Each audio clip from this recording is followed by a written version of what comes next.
social en charge de la commune de Port-Gentil empêché, Madame le conseiller d'ambassade en charge des affaires publiques à l'ambassade du Gabon en France, Monsieur le Président de la Fédération nationale des associations d'aide et pour personnes handicapées du Gabon, distingués invités en vos rangs, grades et qualités, tout protocole observé, chers frères et sœurs du Burkina Faso, du Cameroun, du Bénin et de France, chers collègues enseignants, nous sommes entre nous.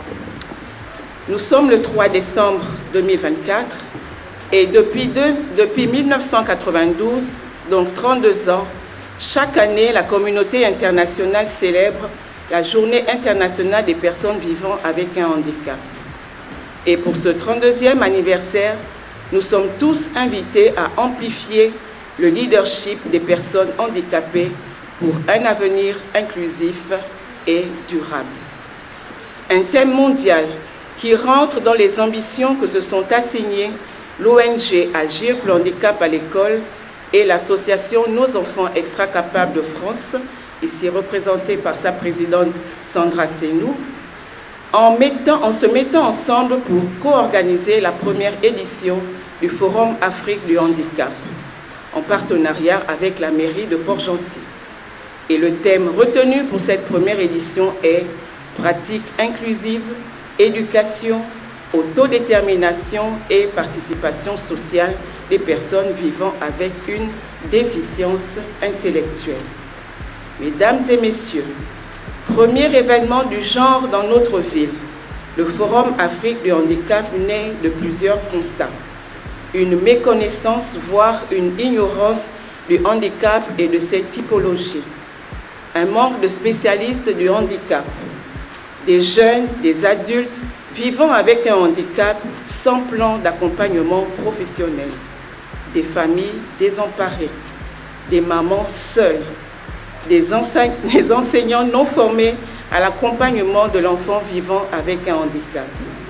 C'est ainsi que du 3 au 7 décembre 2024, notre cité de sable reçoit des experts du Cameroun, du Bénin, du Burkina Faso et de France pour des partages d'expériences, des formations, des ateliers conseils.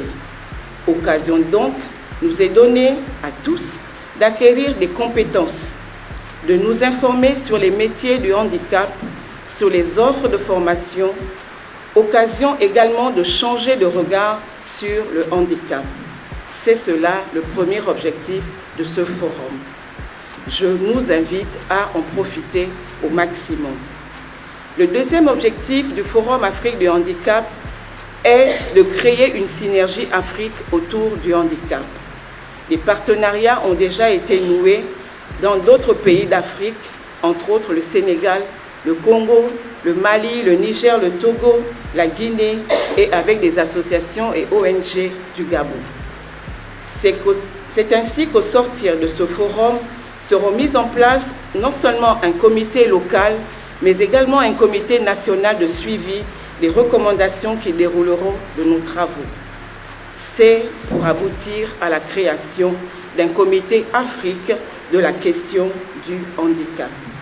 Mesdames et messieurs, le Forum Afrique du handicap intervient au moment où les plus hautes autorités de notre pays accordent désormais une place de choix à la personne vivant avec un handicap, à travers la nouvelle constitution et aussi par l'annonce de la création d'un pôle handicap dans notre ville. C'est une grande avancée, j'ai envie de dire une très grande avancée. Mais le contexte actuel nous oblige à demander encore plus. Il est écrit quelque part, demandez et l'on vous donnera. Je cite Matthieu 7,7. Nous terminons notre propos en remerciant nos autorités administratives, notamment l'implication personnelle de Monsieur le délégué spécial. Les participants venus d'autres villes du Gabon, nos frères et sœurs des autres pays d'Afrique et ceux de France. Le voyage n'a pas été facile pour certains. Il y en a qui sont même encore dans le bateau.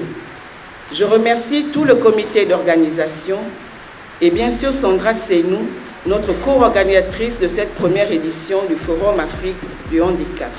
Merci pour votre attention.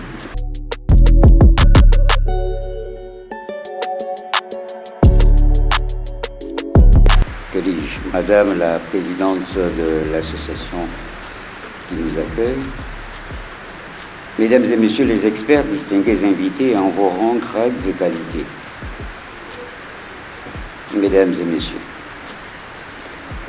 je me tiens devant vous au nom du délégué spécial en charge de la commune de Port-Gentil, le général de corps d'armée Pierre Rizogo-Rousselot, empêché, comme ça a été dit par ma prédécesseuse.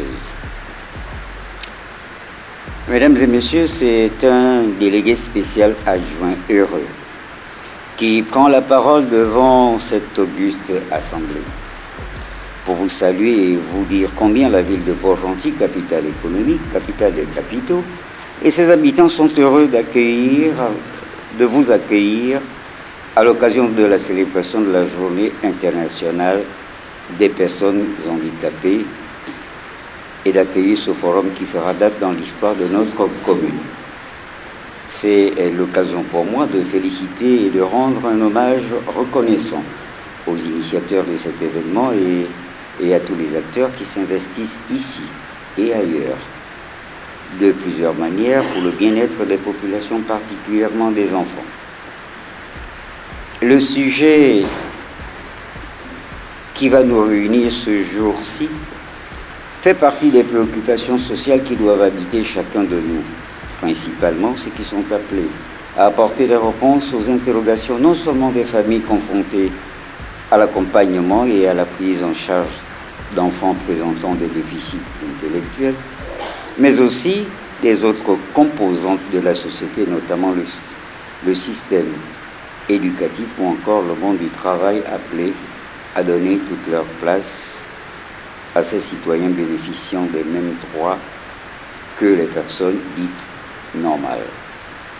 Qu'il me soit alors permis de saluer chaleureusement et de remercier nos invités venus de loin, nous apporter leur expertise et partager des expériences qui ne pourront qu'être bénéfiques aux organisations et aux institutions qui se mobilisent pour donner de l'espoir aux familles qui sont souvent en détresse. Merci également à toutes ces organisations non gouvernementales qui, avec foi et abnégation, prolongent l'action des États dans la réalisation des objectifs de développement multisectoriel et multidimensionnel. En vous souhaitant d'excellents travaux, je vous remercie de votre aimable attention.